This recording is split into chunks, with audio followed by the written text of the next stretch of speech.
Good morning to you all, and all of you. I want to wish you a big, heartfelt welcome. First of all, I want to present you Nahi Alon. Nahi and I have been very, very close friends and collaborators ever since October 1968. It's 50 years already. We met at the beginning of our studies at the university, and we have developed together, very close together, actually. Although the things that each one has developed its own thing, we have authored 2 books together, okay, the Constructing Therapeutic Narratives and The Psychology of Demonization. You can find that in Hebrew and in German here. We have also some Dutch copies of other books, so there is a book here over there for those who are interested.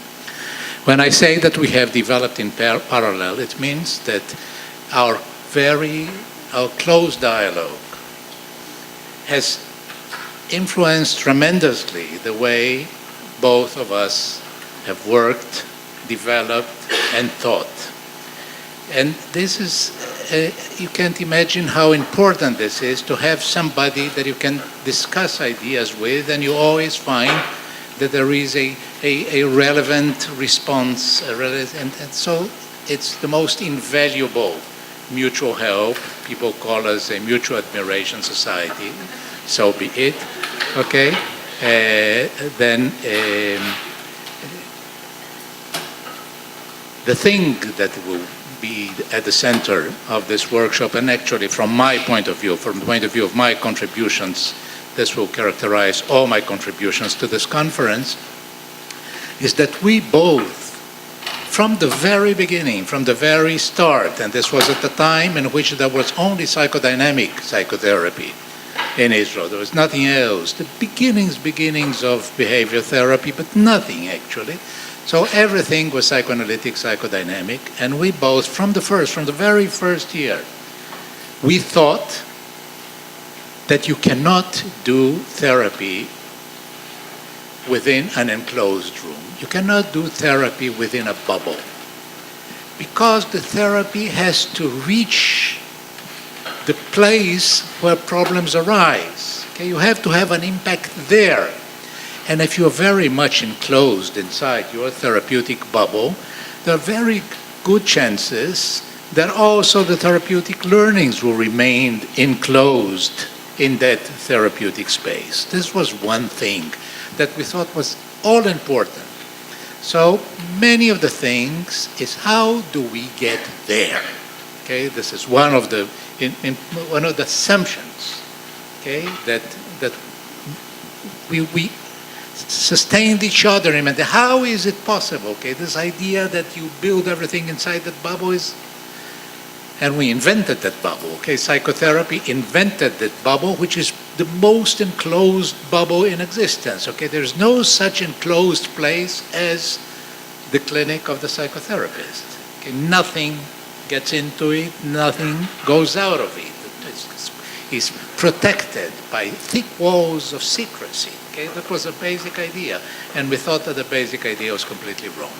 Okay, this was the first thing. Second, we thought from the very beginning that problems do not emerge and are maintained within the head, not alone.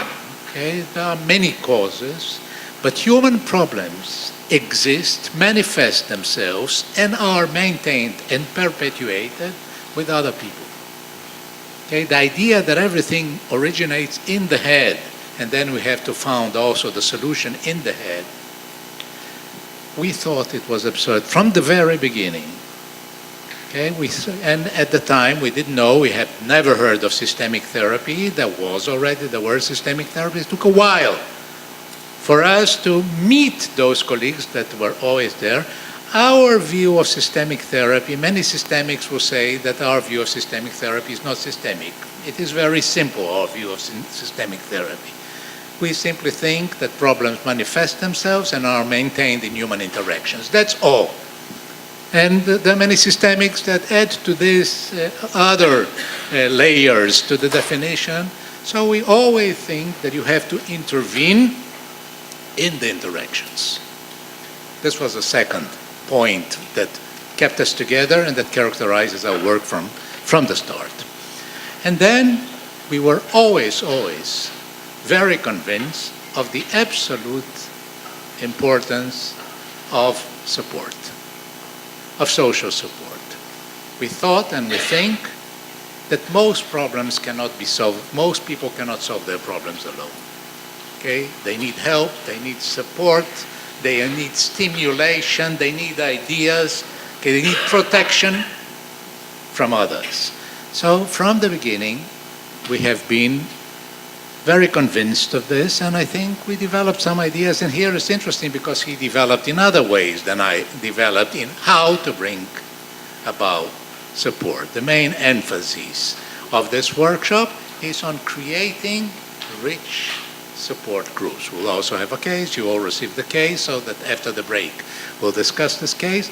The main emphasis is how do you develop, how do you structure, how do you organize, how do you activate support groups. And it's we both know very well that you can learn to do those things.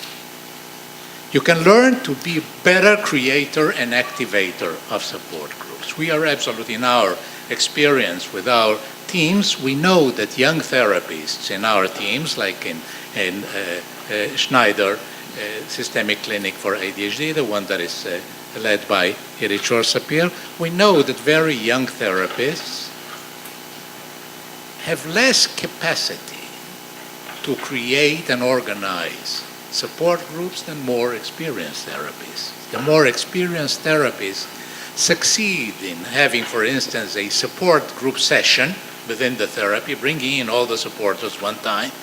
They succeed in doing this in a higher percentage of the cases.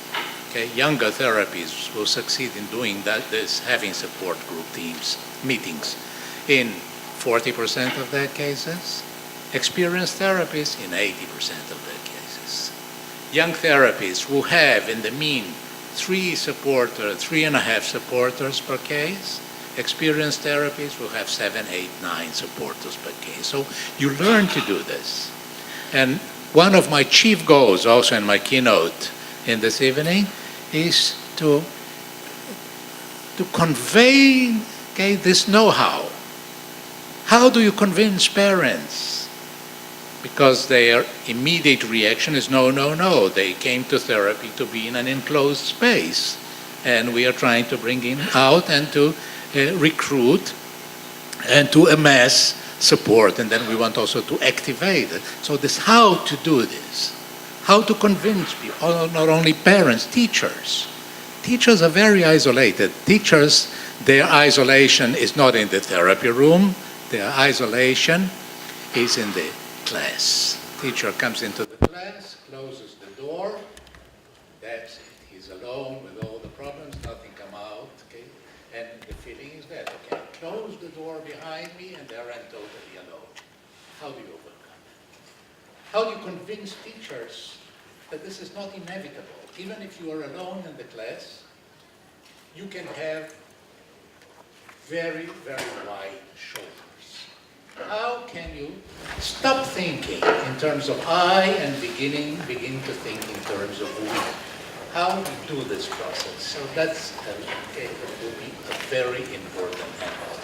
And in all of these three areas, okay, trying to get to the area where the problem is manifested, out of the enclosed bubble, trying to get people to receive support and thinking, receive and manage and recruit support and ask for help. How do you get people to ask for help?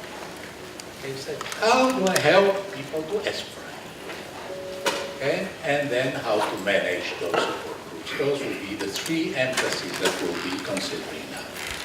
Now, I presented Nahi. Okay, our friendship is something very special. The only parallel that I can think of in intellectual history is Marx and Engels. Okay? I'm not I think our friendship is of that caliber, okay, of that size. So, dear Mr. Marx or Mr. Engels, okay, he's going to tell us about it.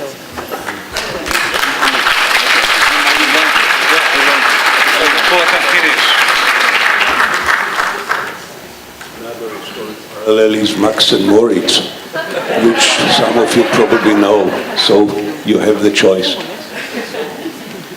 Of course, I would like to add a few more points of, I think, practical implications concerning the idea of getting out of the bubble. As Haim said, the bubble sometimes is not flexible enough to be embroidered and implied into everyday life. Sometimes it becomes a limiting factor, like therapy with adolescents, in which the therapist refuses to be in contact with the parents, which sometimes happens, and this, rather than enhancing a situation, can lead to its deterioration. So all the things that Haim said, I fully agree. I would like to add a few points about recruiting support, not only within the natural supporters of our clients. What very often is done is that the parents in NVR work are asked and persuaded to recruit their natural supporters, grandfathers, grandmothers, teachers, and so forth. From my work, which is, as Haim said, is not parallel, not identical to what Haim does, I looked for ways to create a supporting community for people who are in isolation and need help and do not have or cannot have a natural support system. And I will give you 2 or 3 examples of ways to create a tailor-made support group, so to speak. One example is in the, what you would call the psychopathological or therapeutic area. Many years ago, after the Lebanon war, I was involved in a military therapeutic project which tried to deal with about 50 severely chronicized PTSD, post-traumatic stress disorder clients, patients, who were deeply hurt during this war. And they were looked upon as hopeless, so to speak, 3 years after the war. And we proposed to create a 1-month therapy camp, so to speak, which would take place in the military framework, not in real life. The Buddha said 2,500 years ago that if you want to prepare a horse for a horse race, you should take it to the field on which the race will take place, not elsewhere. So this was a spiritual injunction that we should train people within the framework of their pain.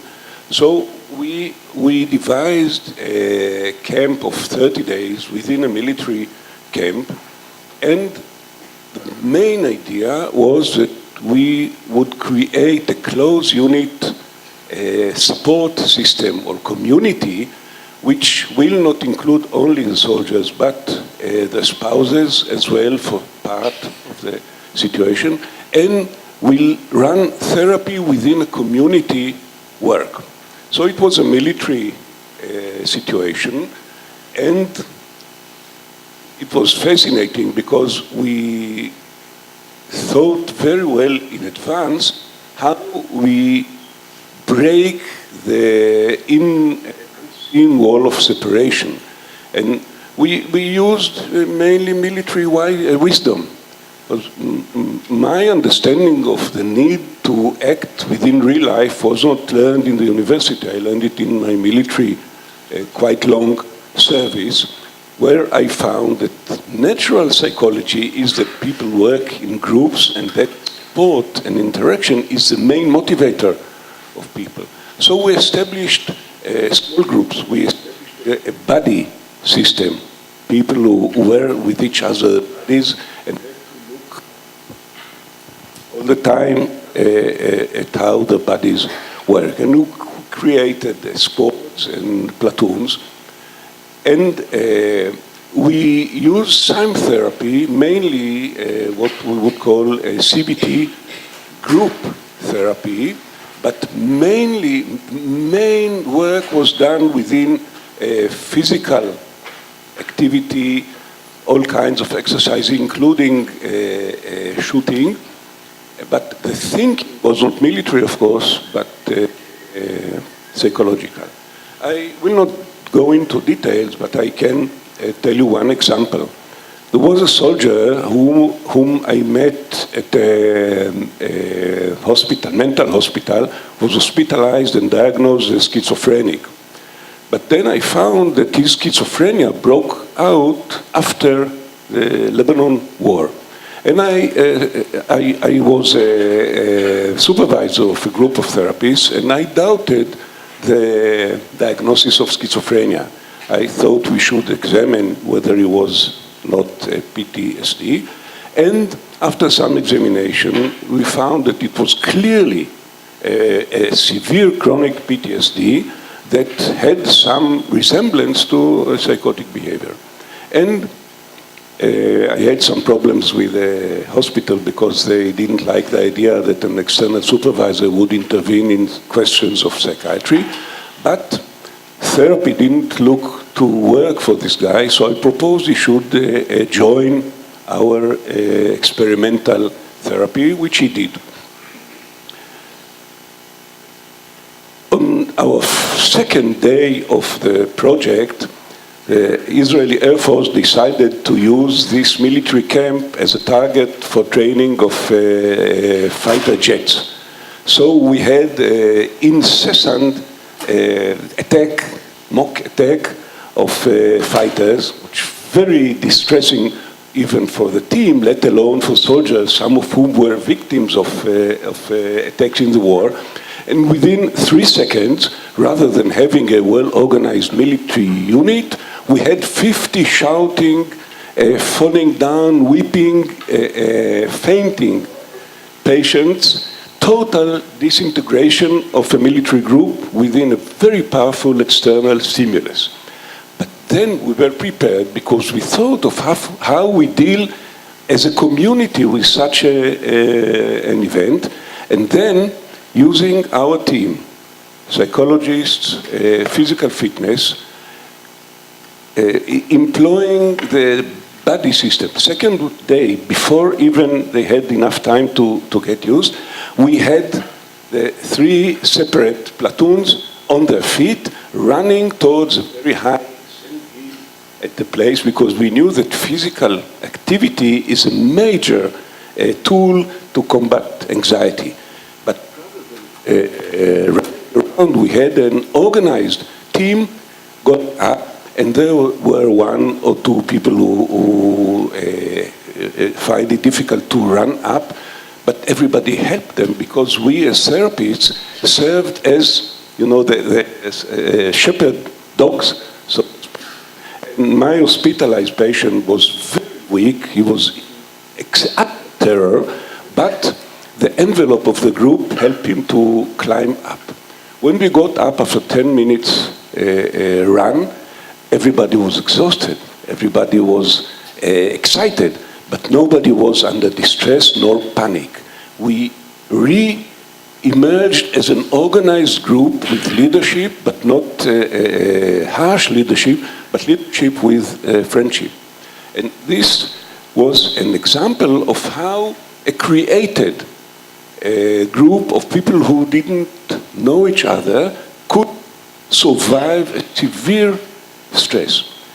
After the project has ended, my hospitalized patient got into a very severe depression. He was very happy during the camp.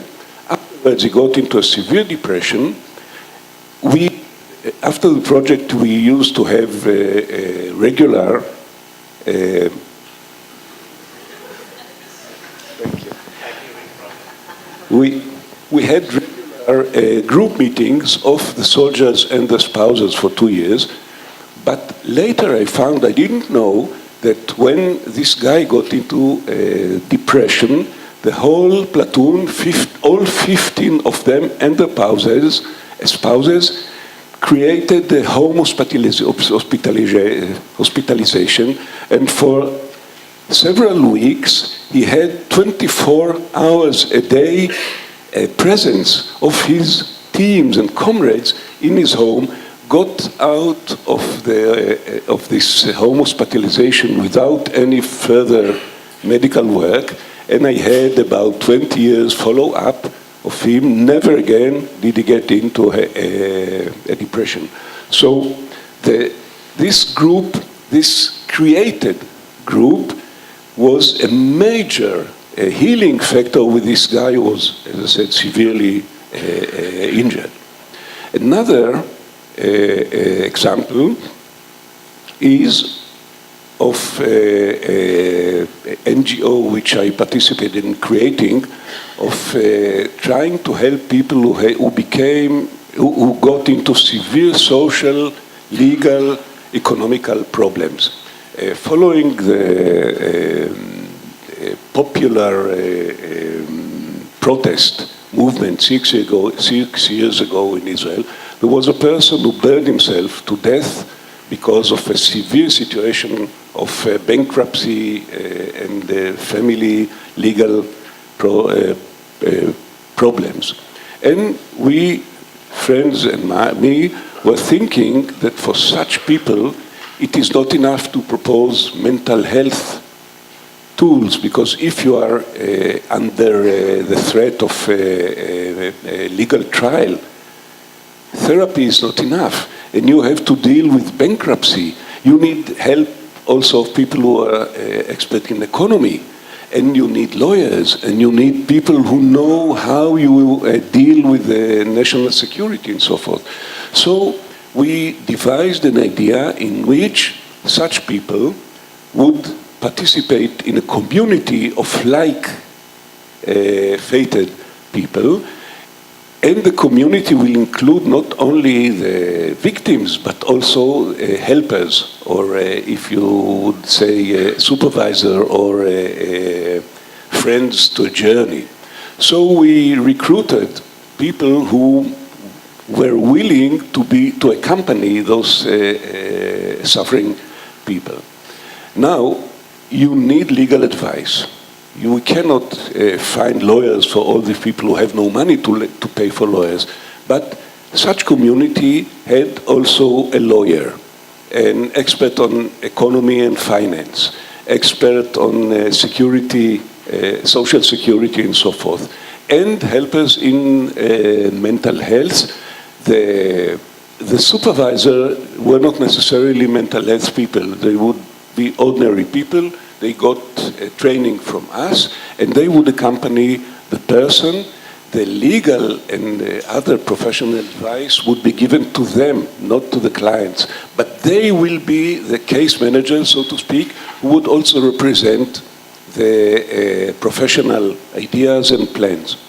Now, this works now for the 6th year. We have 10 communities in Israel, 3 or 4 of which were established by industries and business who thought that this would be a great help to help their ill-fated workers. And what happens is that when we face a new person, the case is discussed among all the professionals.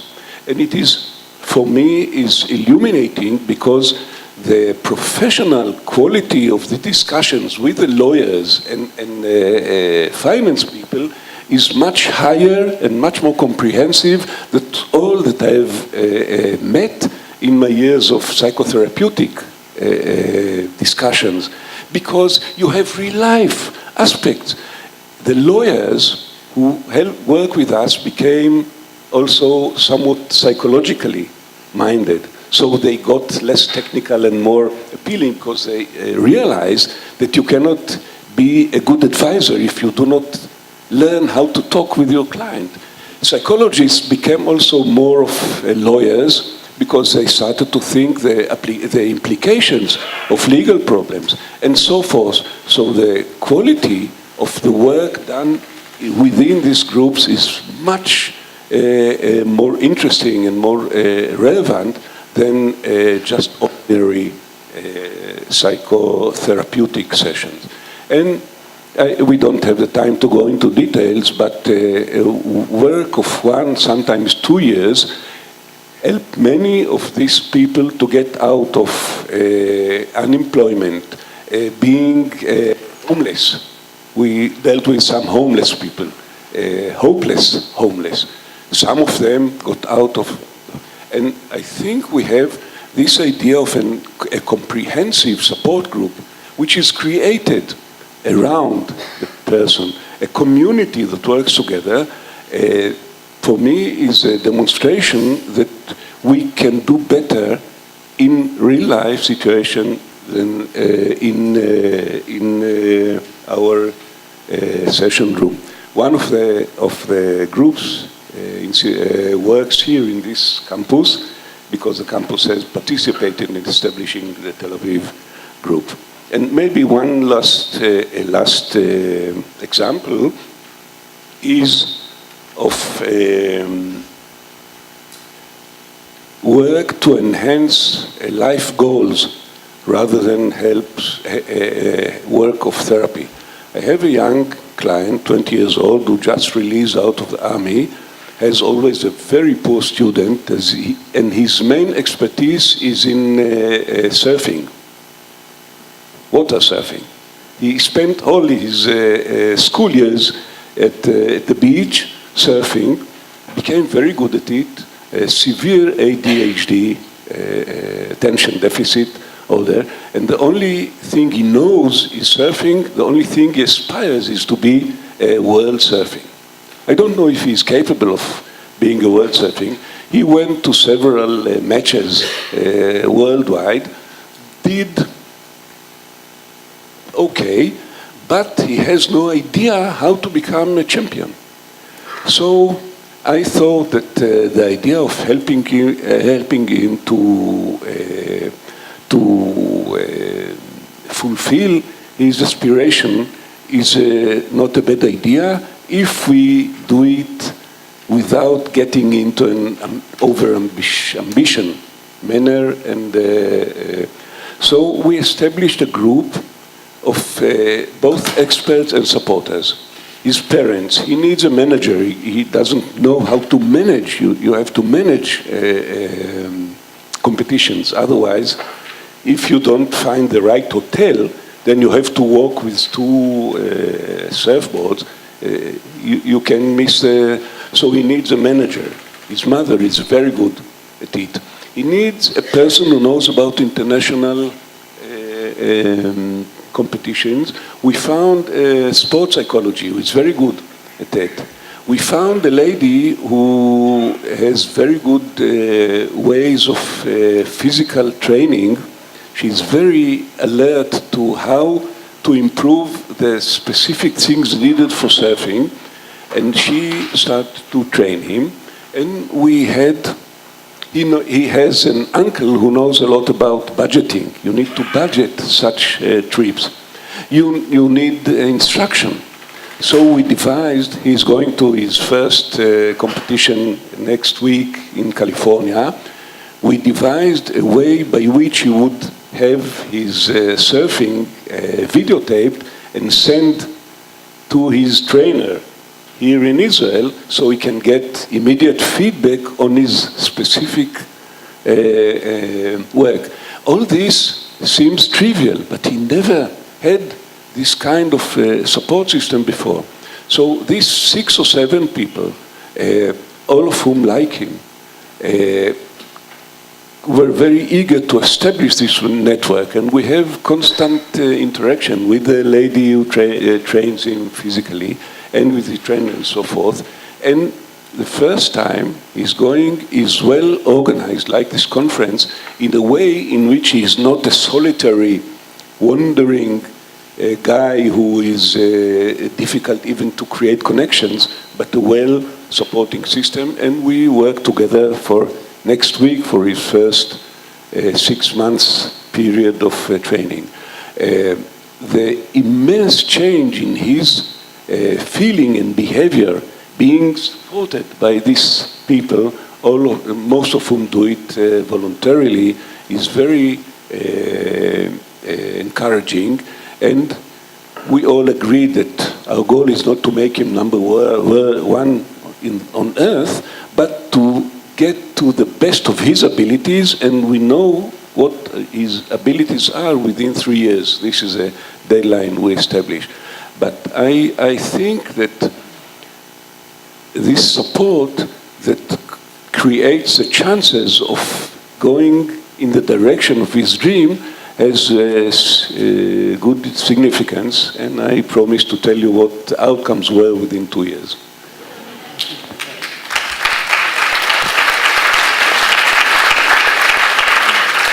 A very important element in creating change processes and in binding the clients also to the effort, okay, in creating a good therapeutic alliance, one very important element is to get the client to do something that he didn't think that he was able to do. Okay, well, it's very interesting. We tend to think about therapy as kind of inner change, but the point of getting somebody to do something, a first act that he says, well, I didn't think I'd be able to do this. It's quite crucial. I think the moment we succeed in doing that, we succeed in reducing dropout considerably, because they say, with this help, I was able to do this and this. So maybe I'll be able to do other things. Okay, in the NVR program, there are 2 things which almost every client discovers that he can do. The first one is to make an announcement. Okay, make an announcement to the child. You know, it is part of our therapeutic protocol that when we work with parents write down an announcement in terms of nonviolent resistance. We won't be any more willing to put up with this and this and this. It is not you won't do this and this. We won't be willing to put up with this and this and this. We'll resist it to the best of our abilities.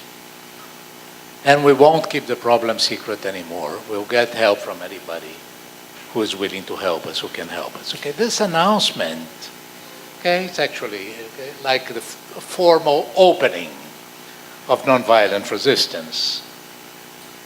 All the parents are able to do that. It's a very easy step, and yet it is a step that parents say we would not think that we can do that. Entering the room of the child together, telling this very simply, not getting carried out in a discussion, a controversy, an escalation, just telling this and giving it in writing. And the interesting thing is that I think 99.9% of the parents are able to do this. When they do this very simple thing, they feel, well, we are getting here some special kind of support. And this contributes a lot to the therapeutic alliance. The moment they do this, and they do this very quickly, in the 3rd session, they already done this. The moment they do this, well, here I am, something is happening that I didn't think it was possible. The second thing that the great majority of people in our program, be they parents or teachers, do, that they didn't think it was possible that they would do, is to ask for support and get support. Okay, we'll talk a lot, how do we convince them to ask for support? How do we convince them that they will get support? support, that they are worthy of getting support, that support is possible, that there are people around that to support.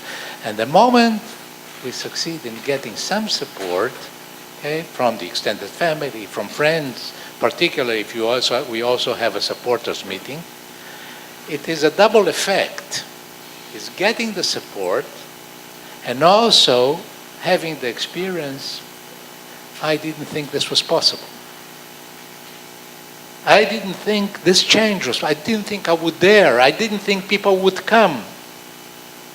And when they have this feeling, we did this, and people came, and they participated, and some of them are eager to help, some are already helping them, they feel, I did something that I thought would not be, okay, within my abilities, within even the realm of possibilities. A third thing that the majority of people in our programs succeed in doing is putting up the first acts of resistance.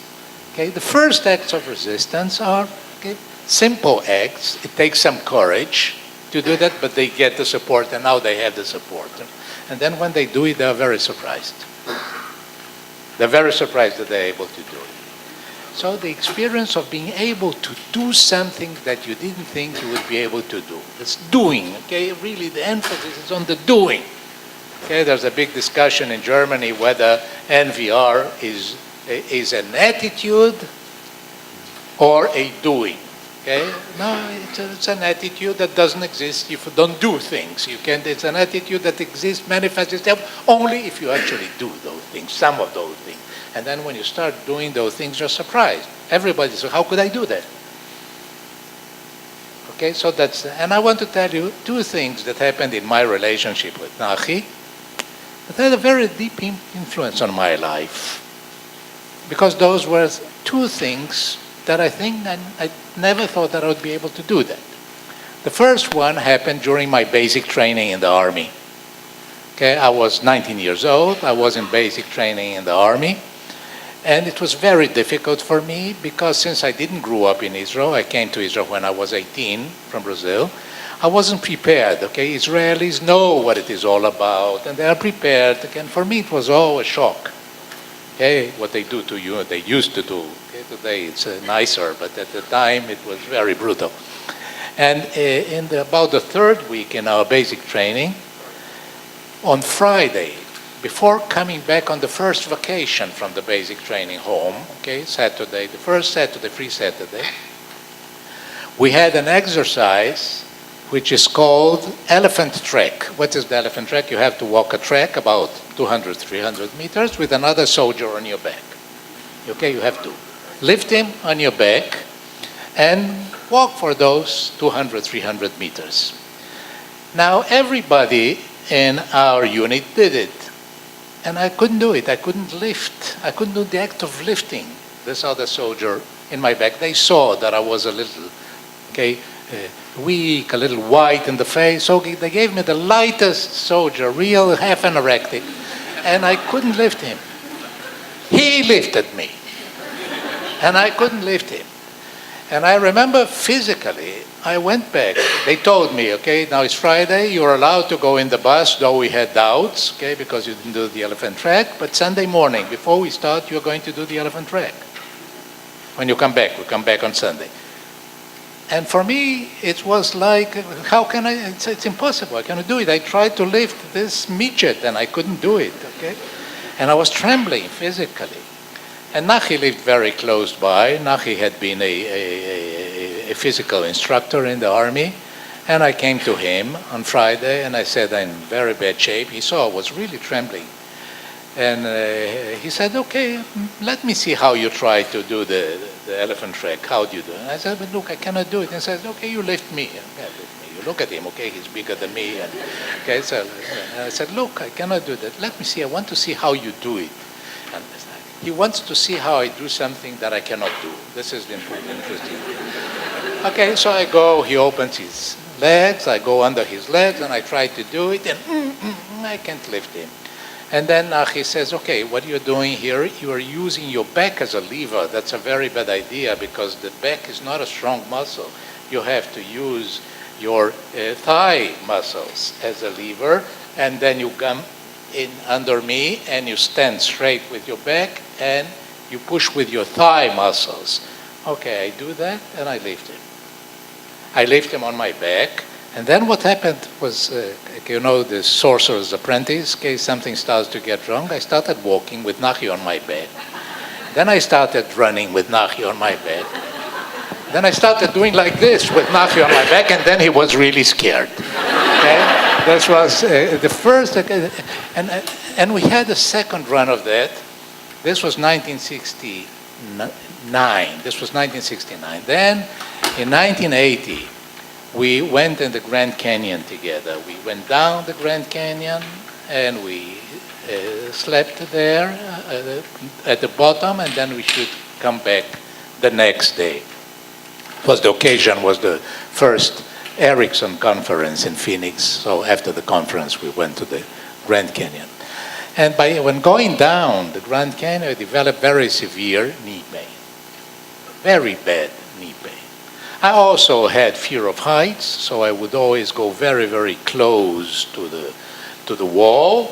Okay, but little by little, Nahi gave me a piece of advice. He says, if you keep looking at your feet, the fear of heights will be bigger. But if you look 5 meters ahead, you see that will get better. Okay, he has a very good attitude towards bodily things. Okay, nobody knows to do those things like he does. Talking to your body. Okay, talking to your body. Okay, that's it.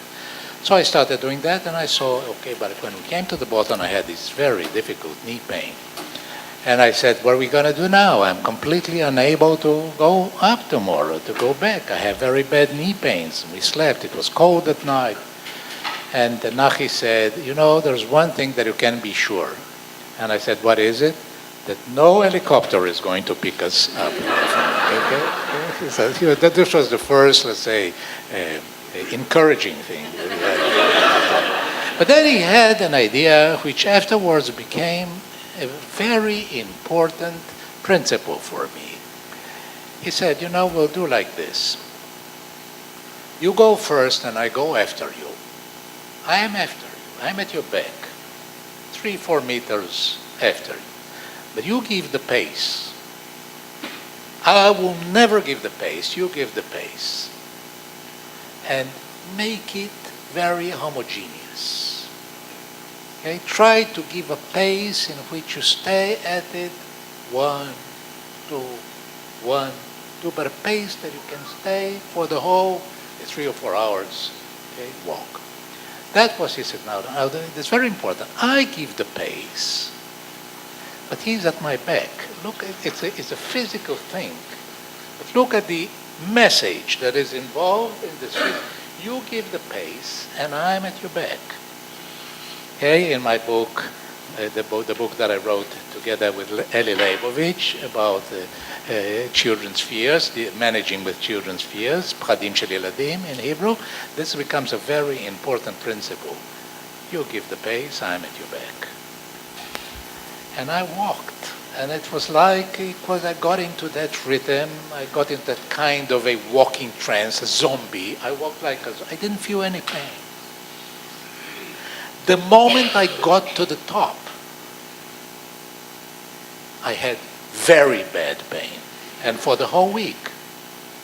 But I could do it, and I had this feeling you can do something that you thought would be impossible. So after those 2 experiences, I said that experiences of doing something that you didn't believe you can create a kind of a bond. So after those 2 experiences, I never could get rid of him anymore. Okay, so you get something who has your back and you do something that you didn't think you could do, there is a big change in your expectations. Big thing, all the map changes profoundly, deeply. Okay, so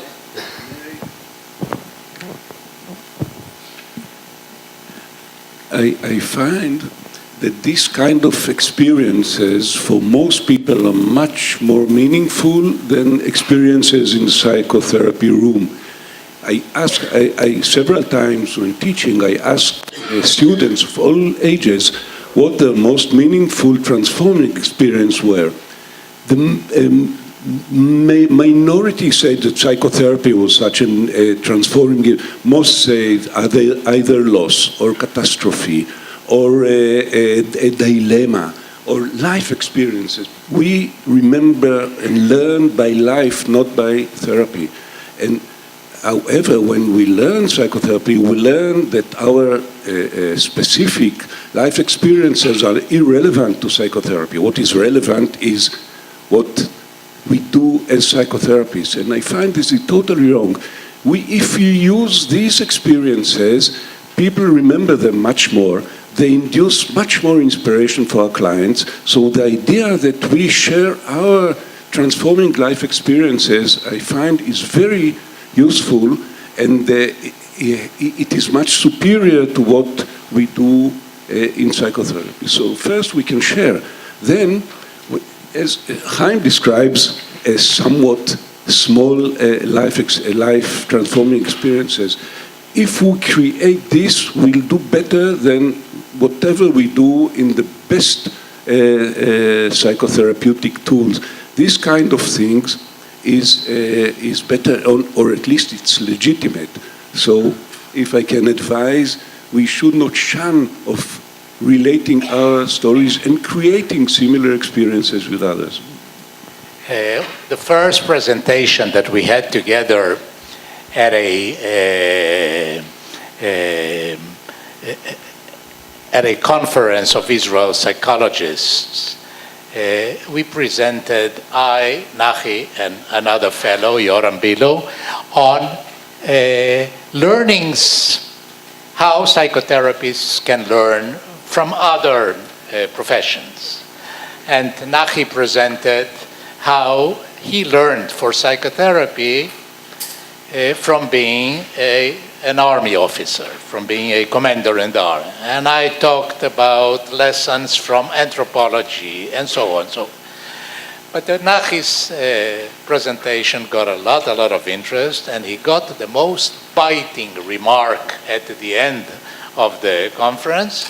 A psychoanalyst, a very well-known woman, an Argentinian, okay?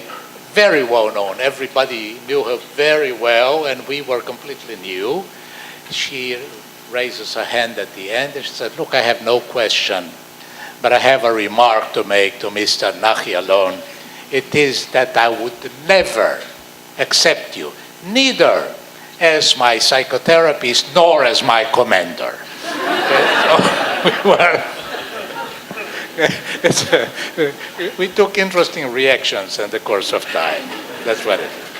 Okay, I think we have already, you will get a systematic presentation of how we do this with parents.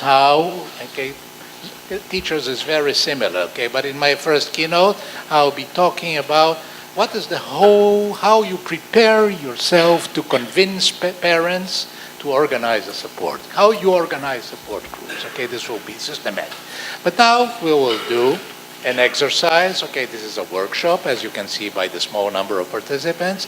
Intimate, we try to keep it. But the way we're going to do this, you all have the case. It's in your workshop case. You can find it. I'm going to read it because I want you already during the pause to start preparing some options. We are going to develop a plan together with you. So that when we come back, my mic will go around and people among you will make suggestions.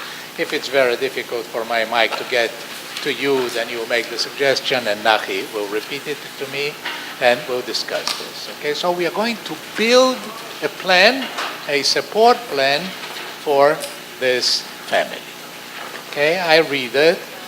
David, 13 years old, has been diagnosed with ADHD, learning disabilities, and oppositional defiant disorder.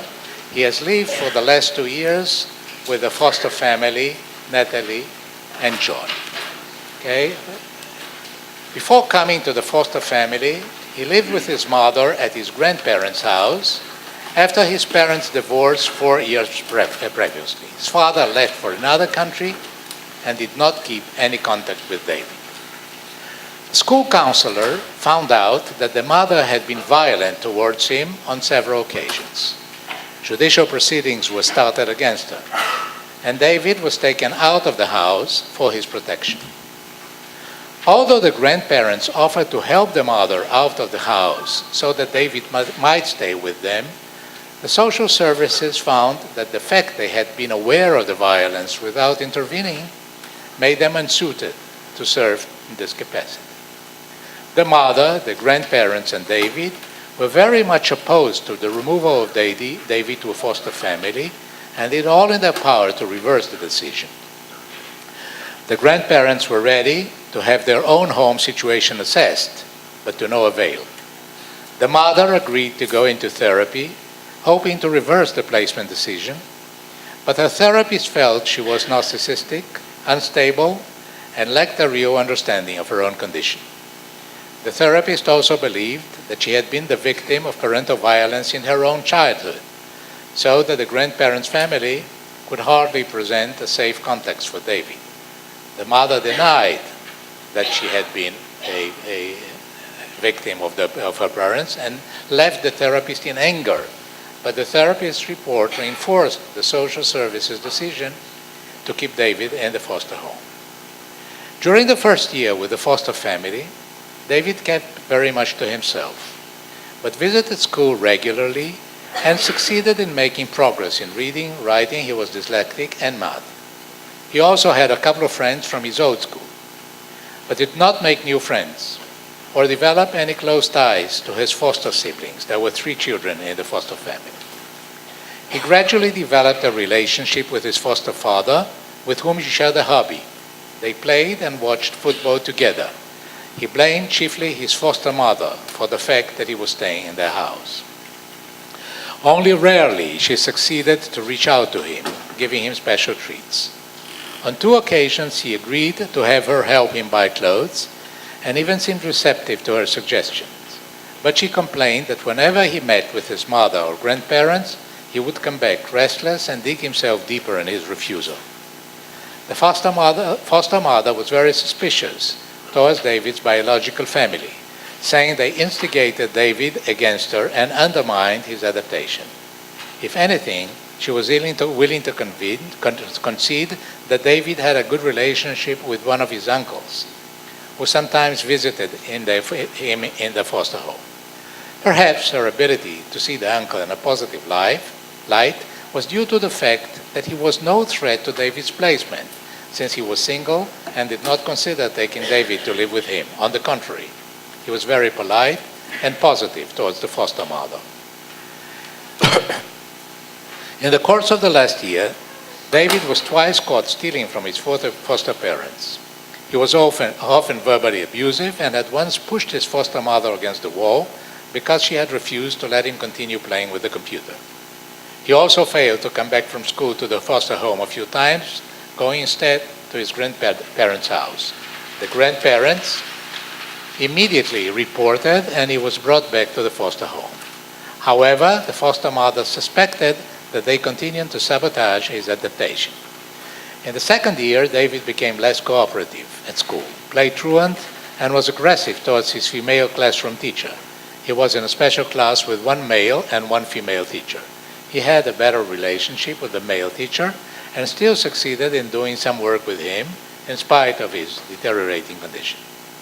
The foster parents thought that something very bad was happening during David's visit to his mother and grandparents. In effect, the social worker who managed the case found out that the mother was now living with a man who possibly abused her and probably had behaved in a threatening manner towards David. Actually, it were the grandparents who brought this information to the social services of their own free will, possibly because they wanted to make it clear that David should not be sent to his mother on weekends or vacations, but only to their house, where he would also be able to meet with the mother but under secure conditions. David became more isolated and angry. He once climbed upon the roof of his school, refusing to come down for over half an hour. One of his classmates, the only one with a friendly relationship with him, told the school psychologist that David would sometimes bang his head against the wall. The social services thought that David was now in a condition of high risk. The foster parents were also scared and were not sure they could maintain the foster placement. The deterioration in David's condition required a new evaluation and treatment plan. So now is the questions for our team discussion. The questions are, how can a good team be set up for dealing with David? Who should participate? Okay, now we're talking about who are we going to bring in as a support team, either professionals or people from the family, extended family, biological family, whoever. Support. Now, support, there are different people who need support in this case. How could the foster parents be supported and by whom? Okay, we have to think about support for the foster parent. How could the grandparents and the mother be supported so as to function better with David and lower their problematic attitudes and behavior? They have difficult attitudes, particularly towards their foster parents. Okay? How can they be helped, supported so that this may change? Okay? And David, the boy. What could be done to help prevent David's downward spin? Okay? He's going down, his self-endangering behaviors, his stealing, truancy, and violence. How could he be better engaged?